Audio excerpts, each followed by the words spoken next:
નમસ્કાર, હું છું વિહંગા પરમાર. સીડી ન્યૂઝમાં આપનું સ્વાગત છે. સૌપ્રથમ એક નજર આજના મુખ્ય સમાચારો પર. અંકલેશ્વર ઇન્ડસ્ટ્રીયલ એસોસિએશન દ્વારા 16મા એઆઈએ 3 દિવસીય ઇન્ડસ્ટ્રીયલ એક્સપોનો પ્રારંભ. જીઆઈડીસીમાં ઈએસઆઈસી હોસ્પિટલ સામે તારીખ 16, 17, 18 એપ્રિલ ઇન્ડસ્ટ્રીયલ એક્સપોનું આયોજન કરાયું. મેગા પ્રદર્શનમાં ઇન્ડસ્ટ્રીયલ નાના મોટા 125થી વધારે સ્ટોલ ઊભા કરવામાં આવ્યા. અંકલેશ્વર ઇન્ડસ્ટ્રીઝ એસોસિએશન દ્વારા 16મા એઆઈએ 3 દિવસીય ઇન્ડસ્ટ્રીયલ એક્સપોનો પ્રારંભ કરવામાં આવ્યો હતો. અંકલેશ્વર જીઆઈડીસીમાં ઈએસઆઈસી હોસ્પિટલ સામે યુટિલિટી પ્લોટ ખાતે અંકલેશ્વર ઇન્ડસ્ટ્રીઝ એસોસિએશન દ્વારા તારીખ 16, 17 અને 18 એપ્રિલ સુધી 16મા એઆઈએ ઇન્ડસ્ટ્રીયલ એક્સપોનું આયોજન કરવામાં આવ્યું છે. આ મેગા ઇન્ડસ્ટ્રીયલ પ્રદર્શનમાં નાના મોટા થઈને 125થી વધુ સ્ટોલ ઊભા કરવામાં આવ્યા છે, જેમાં pharmaceuticals, chemicals, petrochemicals, polymers, agriculture, pesticides, oil and lubricants, engineering tools and machinery, process control, pollution control equipment, electricals, electronics વગેરે ઉદ્યોગોએ ભાગ લીધો છે. આ ઇન્ડસ્ટ્રીયલ એક્સપોનું આજરોજ આરતી ઇન્ડસ્ટ્રીઝના president CHRO Manojkumar Sharma, Sudarshan Gujarat manufacturing કંપનીના executive director TK Rana, Cohizon life સાયન્સના chief operations and executive director CB ભારદ્વાજના વરદ હસ્તે ઉદ્ઘાટન કરવામાં આવ્યું હતું અને મુલાકાતીઓ માટે એક્સપો ખુલ્લો મૂકવામાં આવ્યો હતો. આ સમારંભ દરમિયાન માઇક્રો, સ્મોલ, મીડિયમ અને લાર્જ ઇન્ડસ્ટ્રીયલ યુનિટોમાં બેસ્ટ એક્સપોર્ટ અને હાઈએસ્ટ મેન્યુફેક્ચરિંગ ટર્નઓવરની પ્રતિયોગિતામાં વિજેતા થયેલ તમામને ઉપસ્થિત મહાનુભાવોના હસ્તે ટ્રોફી એનાયત કરવામાં આવી હતી. આ ઇન્ડસ્ટ્રીયલ એક્સપોની ગુજરાતના નામાંકિત ઔદ્યોગિક વસાહતોના મોટી સંખ્યામાં મુલાકાતીઓ ભાગ લેશે. Ankleshwar industry association and ADS પેજના જોઈન્ટલી વર્કિંગની સાથે આજે આ 16મો એક્ઝિબિશનની શરૂઆત થઈ છે. આજરોજ ઘણા બધા ગેસ્ટ ઓફ ઓનર આ એક્સપોની શરૂઆતની સાથે આ એક્ઝિબિશનની શરૂઆત કરી. હવે આ એક્ઝિબિશનથી આપણા એસ્ટેટની આસપાસના જેટલા પણ એસ્ટેટ છે એને ઘણી બધી નવી ટેકનોલોજીસ, નવા બધા આઈડિયાઝ, બિઝનેસ ગ્રોથ માટેના ઘણી બધી વર્કિંગ આ એક્ઝિબિશનથી એને લાભ થવાના છે. તો હું હરેક કંપનીઓના મિત્રોને વિનંતી કરીશ કે આ એક્ઝિબિશનનો ચોક્કસ વિઝિટ કરી અને આમાંથી મળતો લાભ મેળવે એવી હું એક્સપો કમિટીના ચેરમેન તરીકે યોગેશ પટેલ આશા રાખું છું. આભાર. આજરોજ તારીખ 16 એપ્રિલ 2026ના રોજ 2026 એક્સપો જે 16મો એક્સપો અંકલેશ્વર ઇન્ડસ્ટ્રીઝ એસોસિએશન દ્વારા કરવામાં આવેલો છે, જેમાં સમગ્ર ભારતમાંથી અંદાજે 140 પાર્ટિસિપન્ટ લોકોએ ભાગ લીધો છે અને અંદાજે 15,000થી લોકો મુલાકાત લેવાની સંભાવના છે. લાસ્ટ યરની જેમ આ વર્ષે પણ લગભગ 15,000 માણસોનું વિઝિટ થશે. સાથે સાથે ટેકનોલોજી અને બીજી ઘણી બધી એવી માહિતી, જે લેટેસ્ટ ટેકનોલોજીના શોકેસ બી આપણા અંકલેશ્વર ઇન્ડસ્ટ્રીઝ એક્સપોમાં છે. તો આપ સર્વને વિનંતી કે એક વખત જરૂરથી વિઝિટ કરજો અને એક્સપોમાં જે સ્ટોલ રાખ્યા છે એ બદલ સૌને ખૂબ ખૂબ અભિનંદન. અને તમામ સભ્યો અને મેનેજિંગ કમિટીના સભ્યો જે કોઈ લોકોએ એક્સપોમાં સાથ સહકાર આપ્યો છે, પ્રેસ, મીડિયા, એનો ખૂબ ખૂબ આભાર. Thank you. સ્થાનિક સ્વરાજ્યની ચૂંટણીમાં ભરૂચ શહેર અને વોર્ડ નંબર 4ના કાર્યાલયનું ઉદ્ઘાટન સાંસદ મનસુખ વસાવાના અધ્યક્ષ સ્થાને કરાયું હતું. સદર કાર્યક્રમમાં જિલ્લા ભાજપ પ્રમુખ પ્રકાશ મોદી, પ્રદેશ કારોબારી સભ્ય અને પૂર્વ પ્રમુખ મારુતિસિંહ અટોદરિયા, ધારાસભ્ય રમેશભાઈ મિસ્ત્રી, પૂર્વ ધારાસભ્ય દુષ્યંતભાઈ પટેલ, મહામંત્રી જિજ્ઞેશ પટેલ, પરેશ પટેલ, નરેન્દ્રસિંહ પરમાર, હુમાનસિંહ વાસિયા, શહેર પ્રમુખ જતીન શાહ, ધર્મેશ મિસ્ત્રી સહિતના આગેવાનો અને કાર્યકરો તેમજ તમામ ઉમેદવારો જોડાયા હતા. સાંસદ મનસુખ વસાવાએ હવે ભરૂચ ભાંગ્યુની છાપ ભૂસી ભૃગુઋષિનું ભરૂચ બન્યું હોવાનું જણાવ્યું હતું. વિકસિત ભારત સાથે વિકસિત ભરૂચ બનાવવા સાથે વિજય પરચમ લહેરાવવા તમામ ભાજપના ઉમેદવારોને શુભકામનાઓ પાઠવવામાં આવી હતી. ભરૂચના ધારાસભ્ય રમેશભાઈ મિસ્ત્રીએ ભાજપ પાસે આગેવાનોની ફોજ કોઈ પૂર્વ નહીં, તમામ વર્તમાનનો મંત્ર આપી બધા જ ઉમેદવારોને જ્વલંત વિજયની શુભકામનાઓ પાઠવી હતી. જિલ્લા પ્રમુખ પ્રકાશ મોદીએ 4 પાલિકા, 9 પંચાયત અને જિલ્લા પંચાયતમાં અભૂતપૂર્વ વિજય સાથે વિકાસ કૂચને આગળ વધારવા તમામ ઉમેદવારોને અને કાર્યકરોને હાકલ કરી હતી. પૂર્વ ધારાસભ્ય દુષ્યંતભાઈ પટેલે તમામ ઉમેદવારો વિજય મેળવી નવો કીર્તિમાન હાંસલ કરે તેવી શુભેચ્છાઓ પાઠવી હતી. આજે ભારતીય જનતા પાર્ટી સમગ્ર ગુજરાતમાં તાલુકા પંચાયત, નગર પંચાયત અને જિલ્લા પંચાયતના ચૂંટણીના ફોર્મ ચકાસણી અને પાછા ખેંચવાનો આજે છેલ્લો દિવસ હતો. સમગ્ર ગુજરાતમાં 300-350થી ઉપર બિનહરીફ સભ્યો થયા છે. નગરપાલિકા, તાલુકા પંચાયત, જિલ્લા પંચાયતમાં, ભરૂચ નગરપાલિકામાં પણ વોર્ડ નંબર 5ના 2 સભ્યો બિનહરીફ થયા છે. અને આજે ભરૂચ નગરપાલિકામાં પણ 2 સભ્યો વોર્ડ નંબર 5ના બિનહરીફ થયા છે અને બાકીના બધા જ સભ્યોની પૂરી તાકાતથી ભારતીય જનતા પાર્ટી ચૂંટણી લડવાની છે. આજે બહુ ઘણા સમયથી ભરૂચ નગરપાલિકામાં ભારતીય જનતા પાર્ટીનું શાસન છે. ભારતીય જનતા પાર્ટીના શાસન દરમિયાન ભરૂચ નગરને અદ્યતન નગર બનાવવાના બધા જ પ્રયત્નો થયા છે. ભારત સરકાર કે રાજ્ય સરકારની અલગ અલગ પ્રકારની જે શહેરી વિકાસની જે ગ્રાન્ટો છે એ પણ અમારા સત્તા દરમિયાન આ ભરૂચની જનતાને એનો લાભ અપાય છે. હજુ આવનારા દિવસોમાં પણ ભાગ્યું તો ભરૂચ એ કહેવતને દૂર કરી છે અને ભવ્ય ભરૂચ બનાવવા તરફ જઈ રહ્યા છે. તો આ વખતે પણ ભરૂચ નગરપાલિકા બહુ સ્પષ્ટ બહુમતીથી જીતવાની છે. ભરૂચ શહેરમાં સ્થાનિક સ્વરાજ્યની ચૂંટણીઓના પડઘમ વચ્ચે રાજકીય પક્ષો દ્વારા પ્રચાર તેજ બન્યો છે. વિવિધ વિસ્તારોમાં ઉમેદવારો મતદારોને લલચાવવા માટે સઘન પ્રયાસ કરી રહ્યા છે. આ દરમિયાન કોંગ્રેસ પક્ષના વોર્ડ નંબર 2ના ઉમેદવાર શમશાદ અલી સૈયદ તથા તેમની પેનલ દ્વારા પ્રચાર અભિયાન હાથ ધરાયું છે. ગત રોજ પેનલ દ્વારા આદિવાસી ફળિયું, રોહિતવાસ અને કટારિયા મોહલ્લા વિસ્તારમાં ઘરે ઘરે જઈને મતદારોનો સંપર્ક સાધવામાં આવ્યો હતો. પ્રચાર દરમિયાન સ્થાનિક લોકો તરફથી સારો પ્રતિસાદ મળ્યો હોવાનું ઉમેદવારોએ જણાવ્યું હતું. પેનલના સભ્યો નફીસા ગુલામ કાદર પટેલ, શમશાદ અલી, નિસાર હુસૈન સૈયદ, સાબેરા મોહમ્મદ શફી પટેલ અને હેમેન્દ્ર મોહનલાલ કોઠીવાડાએ મતદારોને કોંગ્રેસના ઉમેદવારોને મત આપી ભવ્ય વિજય બનાવવાની અપીલ કરી હતી. ચૂંટણીને ધ્યાનમાં રાખીને તમામ રાજકીય પક્ષો દ્વારા પ્રચારના જોરશોરથી પ્રયાસો ચાલુ કરવામાં આવ્યા છે. યુવા નેતા 3 વર્ષથી 3 ટર્મથી કોર્પોરેટર વોર્ડ નંબર 1ના અને કોંગ્રેસના પૂર્વ કાર્યકારી પ્રમુખ શહેર કોંગ્રેસના એવા હેમેન્દ્રભાઈ કોઠીવાડાની આપણી સાથે નિમણૂક થઈ છે અહીંયા ઉમેદવાર માટેની. એટલે આપણી સાથે એક જનરલ કેટેગરીની સાથે એક આદિવાસી સમાજના યુવાનને પણ ટિકિટ મળેલી છે. એટલે આપણા સૌની ફરજ છે કે વર્ષોથી આ વિસ્તાર કોંગ્રેસને આખી પેનલને વર્ષોથી ચૂંટાઈને લાવે છે. એટલે આ વખતે જવાબદારી આપણી વધી ગઈ છે અને ખૂબ સારી વાત એ છે કે આ જ વિસ્તારના બહેન એવા જે કહી શકાય કે આ વિસ્તારમાંથી પૂર્વ કાઉન્સિલર હતા એ ફેમિલીમાંથી શફીકભાઈ સલ્લુના વાઇફ સાવેરાબેન એમને પણ આ વિસ્તારના અંદર ઉમેદવારી કરવાનો આ વખતે કોંગ્રેસ પાર્ટીએ એમને મેદાને ઉતારેલા છે. એમની સાથે સાથે નફીસાબેન જે આપણને ઓબીસી સીટ પરથી કુરેશીવાડ જે મહોલ્લો છે ત્યાંથી નફીસાબેન પટેલ એમને પણ આપણે કોંગ્રેસની આ પેનલના અંદર કોંગ્રેસ પાર્ટી એમની પસંદગી કરેલી છે. એટલે આ પેનલ ખૂબ મજબૂત થઈ ગઈ છે. આપણી સમીકરણ ખૂબ સારા સેટ થયા છે. એક આદિવાસી સમાજનો યુવાન, જનરલ કેટેગરીમાંથી બે એક મહિલા, હું પોતે અને એની સાથે સાથે એક ઓબીસી સમાજમાંથી. એટલે કહી શકાય કે જે કોંગ્રેસ પાર્ટી હંમેશા કોંગ્રેસ પાર્ટીની એક નીતિ છે, એક નિયમ છે, કોંગ્રેસ પાર્ટીની વિચારધારા છે કે દરેક સમાજને સાથે લેવાની, દરેક સમાજ માટે લડત આપવાની, કોઈ પણ જાત પાત ધર્મ વગર દરેક લોકોના અવાજ ઉઠાવવાની.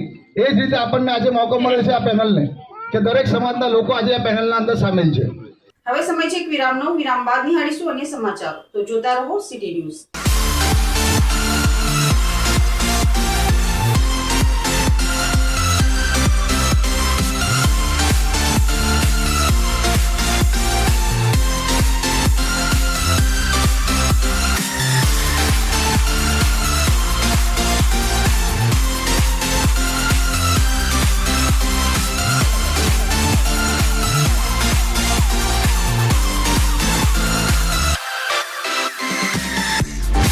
ભરૂચ શહેર કોંગ્રેસ સમિતિ દ્વારા આજ રોજ લોકશાહીને મજબૂત બનાવવાના સંકલ્પ સાથે ઉમેદવારી પાછી ન ખેંચી હિંમતભેર ચૂંટણી મેદાનમાં ડટેલા કોંગ્રેસના ઉમેદવારનું કોંગ્રેસ સમિતિ કાર્યાલય ખાતે સન્માન કરવામાં આવ્યું હતું.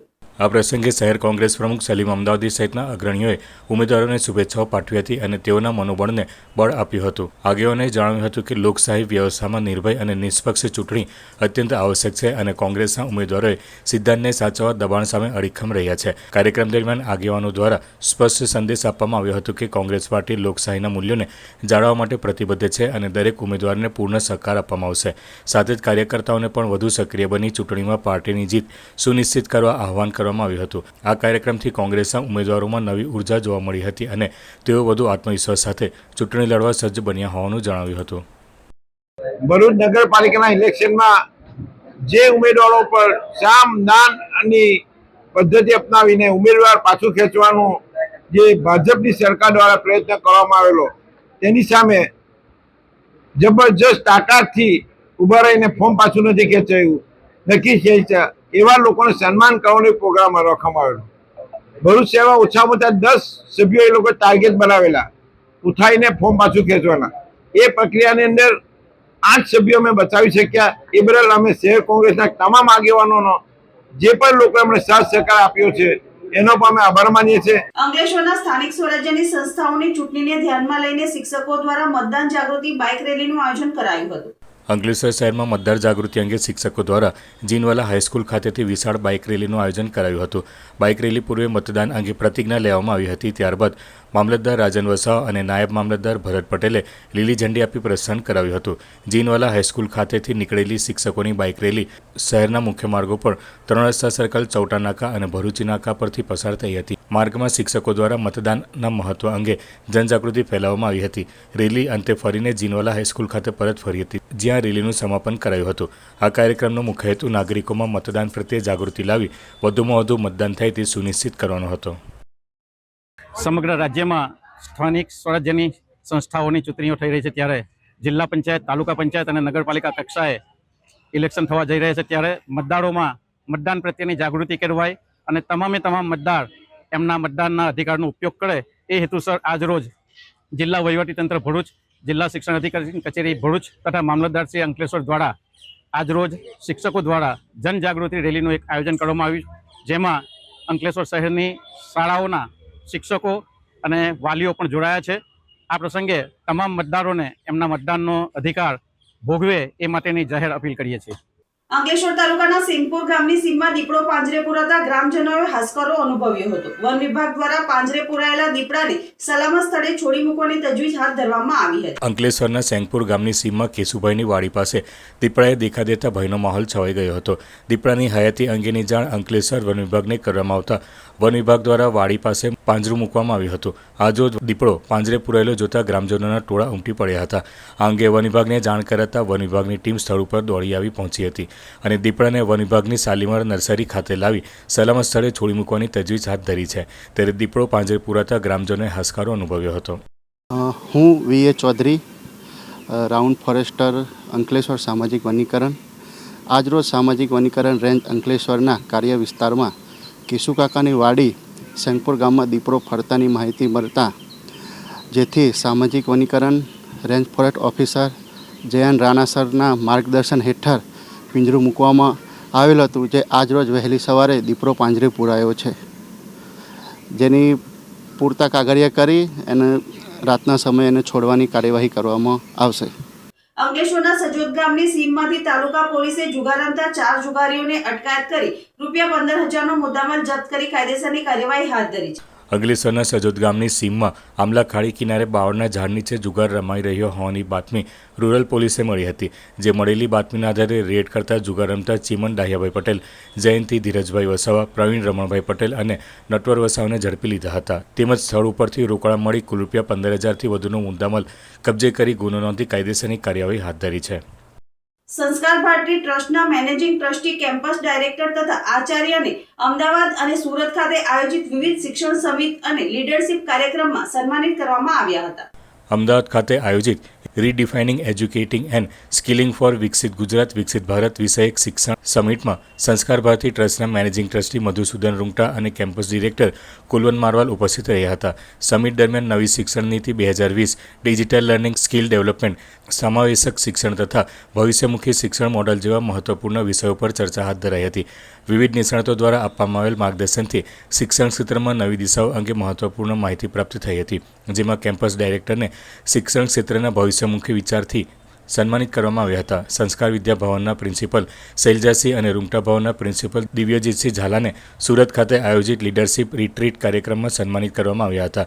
તેમજ સંસ્કાર વિદ્યા ભવનના પ્રિન્સિપલ શૈલજાસિંહ અને academic coordinator Radhika Pandya future ready digital school વિષયકમાં તેઓએ ભાગ લીધો હતો. અમદાવાદ ખાતે આયોજિત સ્કિલ ફોર વિકસિત ગુજરાત વિકસિત ભારતના સત્રમાં અમારા સંસ્કાર ભારતી ટ્રસ્ટના મેનેજિંગ ટ્રસ્ટી શ્રી મધુસૂદન રૂંગટાજી તથા કેમ્પસ ડાયરેક્ટર શ્રી કુલવંત મારવાલજીએ ભાગ લીધો. આ સત્ર દરમિયાન તેઓએ વક્તા તરીકે हमारी સ્કૂલમાં ચાલતા સ્પેસ સાયન્સ ડિજિટલ ઇન્ડિયા તથા AI રોબોટિક્સ એના વિશે પણ માહિતી આપી અને કઈ રીતે સ્કૂલોમાં એનું ઇમ્પ્લિમેન્ટેશન થઈ શકે તેની વિગતે તેઓએ ચર્ચા કરી. ત્યારબાદ સુરતમાં લીડરશિપ રિટ્રીટના કાર્યક્રમમાં સંસ્કાર ભારતી ટ્રસ્ટને આધીન 2 શાળાઓ રૂંગટા વિદ્યાભવન અને સંસ્કાર ભારતી ટ્રસ્ટ સંસ્કાર વિદ્યાભવનના આચાર્યોએ આ લીડરશિપ રિટ્રીટ કાર્યક્રમમાં ભાગ લીધો અને તેઓને ત્યાં સન્માનિત કરવામાં આવ્યા હતા. સ્થાનિક સ્વરાજ્યની ચૂંટણીમાં ગડખોલ 11 જિલ્લા પંચાયતના ભાજપના ઉમેદવાર જયેશભાઈ ગોવિંદભાઈ આહિર બિનહરીફ થતા સમસ્ત ગૌ ગોપાલક સમાજ દ્વારા તેઓનું ભવ્ય સન્માન કરવામાં આવ્યું હતું. ભરૂચ જિલ્લાના ગડખોલ 11 જિલ્લા પંચાયતના ભાજપના ઉમેદવાર જયેશભાઈ ગોવિંદભાઈ આહિરે ભાજપમાંથી તેઓને મેન્ડેટ મળતા ઉમેદવારી કરી હતી. ત્યારે આપ અને કોંગ્રેસના ઉમેદવારોએ પણ ઉમેદવારી કરી હતી, પરંતુ ફોર્મ ખેંચવાના અંતિમ દિવસે આપ અને કોંગ્રેસના ઉમેદવારોએ તેઓને ઉમેદવારી પત્ર પરત ખેંચી લેતા ભાજપના ઉમેદવાર જયેશભાઈ ગોવિંદભાઈ આહિર બિનહરીફ થયા હતા. ત્યારે આજરોજ ગડખોલ ખાતે આવેલ સરબુદ્દીન પાર્ટી પ્લોટ ખાતે તેઓનું સમસ્ત ગોપાલક સમાજ આહિર, ભરવાડ, રબારી, યાદવ, ગઢવી સહિત સમાજના લોકો ઉપસ્થિત રહી વિજય તિલક કરી ભવ્ય સન્માન કર્યું હતું. ત્યારે આ પ્રસંગે જયેશભાઈ આહિરે પણ સમાજના તમામ વડીલો અને હોદ્દેદારોનો આભાર વ્યક્ત કર્યો હતો. તદુપરાંત ગડખોલ જિલ્લા પંચાયત વિસ્તારમાં અધૂરા કામ પૂર્ણ કરાશે અને ગડખોલના તમામ મતદાતાઓની સાથે ઊભા રહી ખભે ખભા મિલાવીને આ વિસ્તારના વિકાસને વેગ આપશે તેવી ખાતરી આપી હતી. ઝઘડિયાના સેવા રૂરલ હોસ્પિટલ ખાતે રક્તદાન શિબિર કેમ્પનું આયોજન કરવામાં આવ્યું હતું. સુરત રક્તદાન કેન્દ્રના સહયોગથી યોજાયેલ આ રક્તદાન શિબિરમાં કુલ 57 યુનિટ એકત્રિત થયું હતું. ઉલ્લેખનીય છે કે કેટલીક બીમારીઓ દરમિયાન, ઓપરેશન દરમિયાન તેમજ આકસ્મિક અકસ્માતો દરમિયાન ઇજાગ્રસ્ત વ્યક્તિઓ માટે રક્તની જરૂર પડે છે. ત્યારે આ જરૂરિયાતને પહોંચી વળવા બ્લડ બેંકોમાં લોહીનો જથ્થો યોગ્ય પ્રમાણમાં હોવો જોઈએ અને લોહીનો આ જથ્થો રક્તદાન કેમ્પો દ્વારા એકત્રિત કરાતો હોય છે. ઝઘડિયાની સેવા રૂરલ હોસ્પિટલ દ્વારા અવારનવાર રક્તદાન કેમ્પ યોજાતા હોય છે. સેવા રૂરલ સંસ્થાની ગણના દક્ષિણ ગુજરાતની અગ્રગણ્ય હોસ્પિટલોમાં થાય છે. સેવા રૂરલ હોસ્પિટલ ઝઘડિયામાં વર્ષની અંદર અમે 4 થી 5 બ્લડ ડોનેશન કેમ્પ કરતા હોઈએ છીએ. એક કેમ્પ અમે બેજ હોસ્પિટલ ઉપર વર્ષમાં 16મી એપ્રિલ 2026ના રોજ આજે રાખેલ છે. હોસ્પિટલની અંદર વર્ષે દિવસે 2000 જેટલા રક્ત બોટલની જરૂર પડતી હોય છે અને અમારી મધર બ્લડ બેંક સુરત રક્તદાન કેન્દ્ર છે, ત્યાંથી અમને રક્ત પૂરું પાડવામાં આવે છે. બાકીની જે કંઈ રક્ત માટે દર્દીઓને જરૂર પૂર્યાત ઊભી થાય છે તો આ બ્લડ ડોનેશન કેમ્પ થકી ગરીબ દર્દીઓને વિનામૂલ્ય બ્લડ આપવામાં આવે છે. અને અમારી પાસે હોસ્પિટલમાં બ્લડ સ્ટોરેજ સેન્ટર અત્યારે ઉપલબ્ધ છે કે જેના થકી ગરીબ દર્દીઓને આ વિસ્તારના લોકોને બ્લડની જરૂર હોય તો અહીંયા દાખલ કરીને એનું બ્લડ વગેરે ચડાવવામાં આવે છે.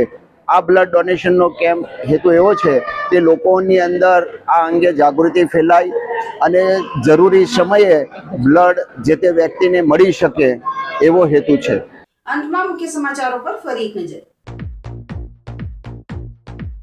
અંકલેશ્વર ઇન્ડસ્ટ્રીયલ એસોસિએશન દ્વારા 16મા AIA 3 દિવસીય ઇન્ડસ્ટ્રીયલ એક્સપોનો પ્રારંભ.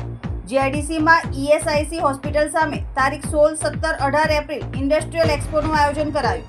મેગા પ્રદર્શનમાં ઇન્ડસ્ટ્રીયલ નાના મોટા 125થી વધારે સ્ટોલ ઊભા કરવામાં આવ્યા. આજના સિટી ન્યૂઝ સમાપ્ત થયા. નવીન સમાચારો સાથે ફરી મળીશું. નમસ્કાર.